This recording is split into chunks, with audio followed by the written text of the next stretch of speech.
I do not know who specifically Orozco is, but I think he's the artist of the Orozco mural. No, I actually don't know who it is. No. The only thing that I know about him is that he did the Orozco mural in the bottom of the library. I have no idea who that is.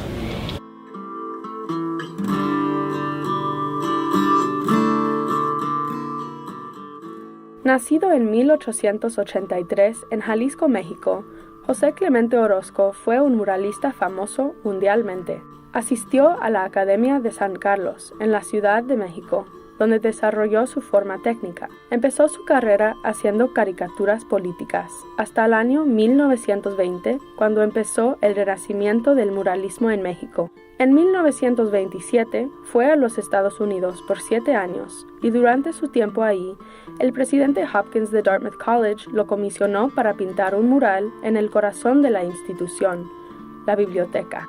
Orozco estuvo en Dartmouth durante la Gran Depresión, el cual fue un momento único en la historia artística. The 1930s are a really interesting and radical period in American cultural history. At that moment, even though we tend to think of the United States as always being sort of the dominant force in the region, in fact, Mexican artists were far more famous than most U.S. American artists at the time. La posicionalidad de Orozco es única durante este tiempo histórico y en el espacio particular de Dartmouth. Su posición invita a investigar las ideas de la hipervisibilidad y la invisibilidad del mural The Epic of American Civilization. Están hechos por uno de los muralistas más famosos del mundo y son reconocidos como monumento histórico nacional. Los murales están en la biblioteca, en el corazón del campus.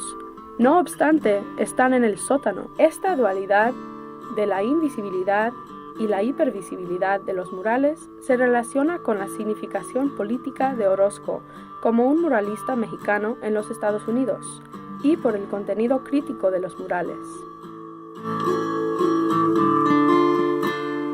I think it definitely has something to do with imperialism, but to be honest, the last time I actually gave it a really good look was freshman year. It's a long time ago. I have no idea, but I've heard it's somewhat controversial. The fact that it's down there and I don't like to see necessarily some of the images is probably important. He starts off the mural by talking about ancient America, America before the arrival of Europeans, and instead of representing European arrival as the sort of point of origin for the nation state, he emphasizes it as the point of origin for modernity, but for him modernity is not this sort of Enlightenment project that brings light and civilization and technology and industry to a wild land, but rather this very traumatic moment of rupture, destruction, and that has very long legacies and trajectories for the modern world. En Subalternity and Representation, John Beverly argumenta que we conceived subaltern studies as an intervention along the dividing line that produces domination and subordination, not only in the past, but also in the present. Cuando intenta hablar el subalterno, se desarrollan reacciones adversas o represalias, como una respuesta por parte de la gente que quiere perpetuar el silenciamiento del subalterno. En tiempos de Orozco en Dartmouth, hubo este tipo de reacciones. Un miembro del National Arts Club escribió una carta al presidente Hopkins para protestar contra la decisión a encargar a Orozco los murales. Dijo, "Does it seem fitting that in these times when American artists are starving, that a college of the standing of Dartmouth College should go to Mexico for its fresco? Such monstrosities could as well be perpetrated by a disordered mind. In the United States, why not run a sewer through your library or hang mirrors to distort their reflection?" It's perfectly resonant with our contemporary discussion of shithole countries versus countries that supposedly have a different kind of cultural wealth or cultural value.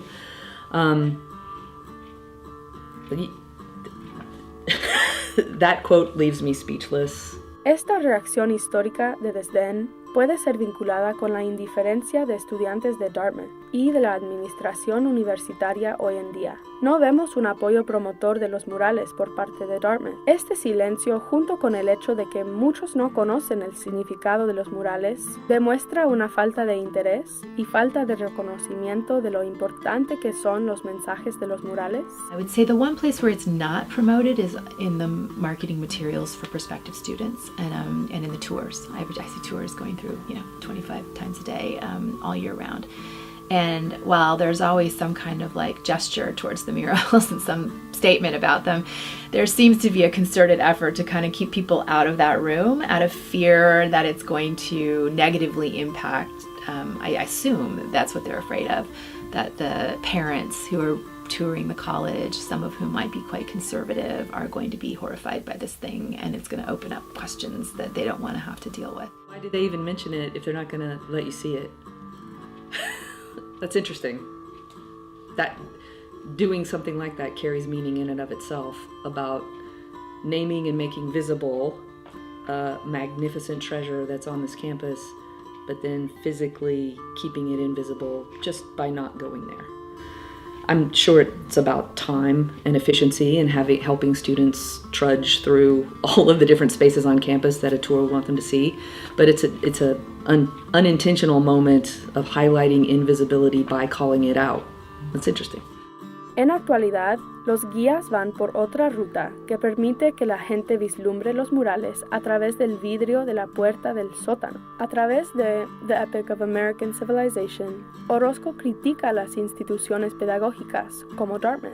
A la vez, es importante reconocer el hecho de que Orozco formó parte de las mismas instituciones que él critica. Orozco es privilegiado al ser muralista famoso, educado formalmente y reconocido por todo el mundo, pero también es receptor de sentimientos nacionalistas y anti-mexicanos al cruzar la frontera a los Estados Unidos. Su posicionalidad nos hace pensar en la pregunta que propone una de las voces más importantes de estudios subalternos, Gayatri Spivak.